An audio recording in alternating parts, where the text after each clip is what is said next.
Have you ever heard the phrase, those who can't teach? Or that the dual identities of both a teacher and an artist don't exist?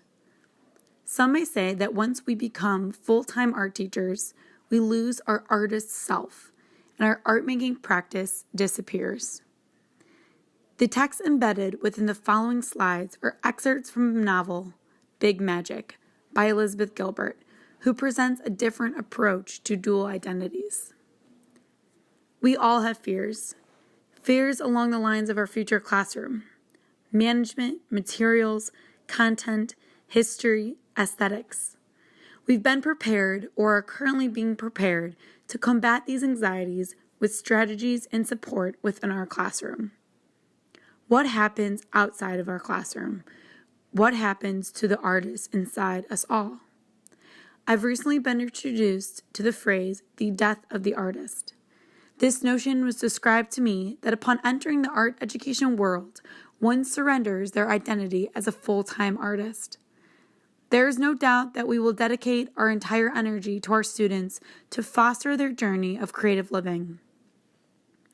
As teachers, we need to embrace the dual identities of both the teacher and the artist through our own ingredients for creative living. We need to not only guide our students into seeing the world in new ways, but equally continue this pursuit among ourselves.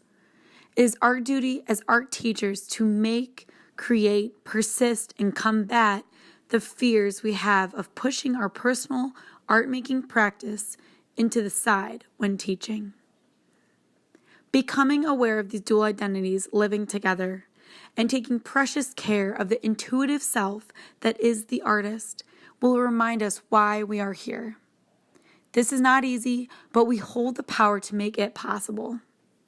All of these images shown throughout the presentation are pieces of discovery and evidence throughout my summer, where I explored the concept of creative living and personal identity. I spent 40 hours a week in the studio and was able to not only develop my voice as an artist, but experience the making of others around me. Others who are painters, sculptors, musicians, chefs, farmers, gardeners, most of who were strangers. I initiated conversation with them about their passion and their creative pursuits. You have a passion for art making. That is why you are here. You find love in the arts because it makes you feel. The arts allows you to become sensitive to the world and be fully alive. When we enter into the community of our students, I refuse to accept that my artist identity will fade. The passion we share for teaching and art making coexist in a world that is uniquely our own.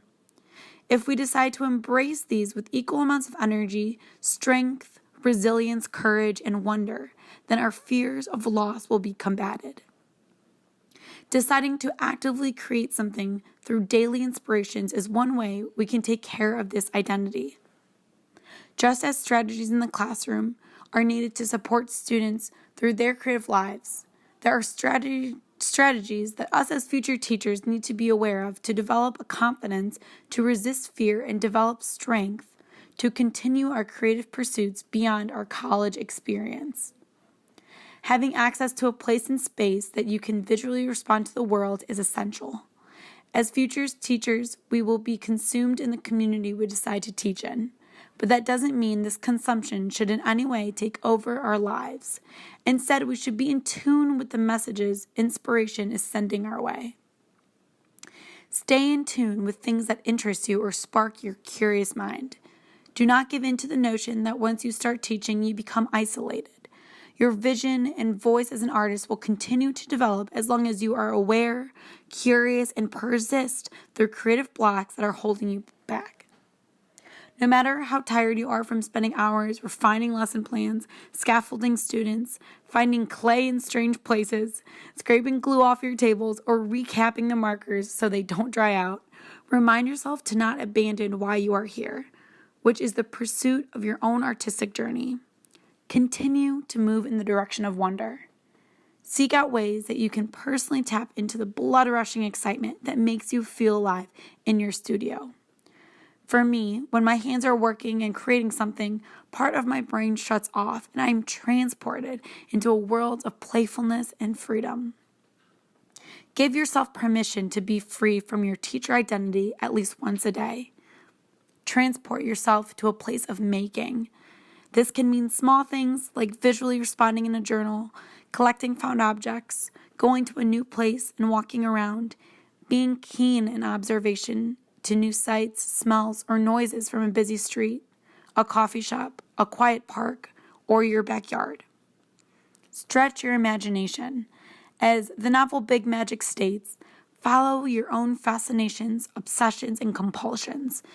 Give yourself permission to live your most creative life will not only benefit you as an individual who is both an artist and teacher, but it will benefit your students around you.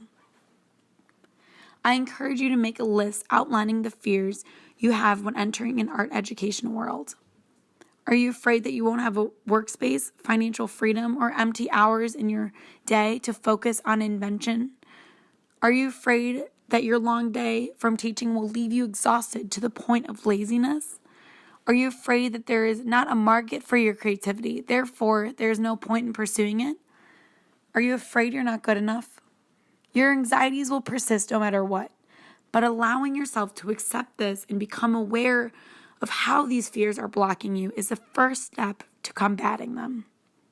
The next step is to embrace the dual identities of both the teacher and the artist as one unit, working towards a common goal of creative living. Refuse to sacrifice your artistic practice within your journey as a teacher. Instead, continue to move in the direction of wonder. Creativity is sacred, and it is not sacred. What we make enormously matters, and it doesn't matter at all. We toil alone, and we are accompanied by spirits. We are terrified, and we are brave. Art is a crushing chore and a wonderful privilege. Only when we are at our most playful can divinity finally get serious with us. Make space for all these paradoxes to be equally true inside your soul. And I promise you can make anything.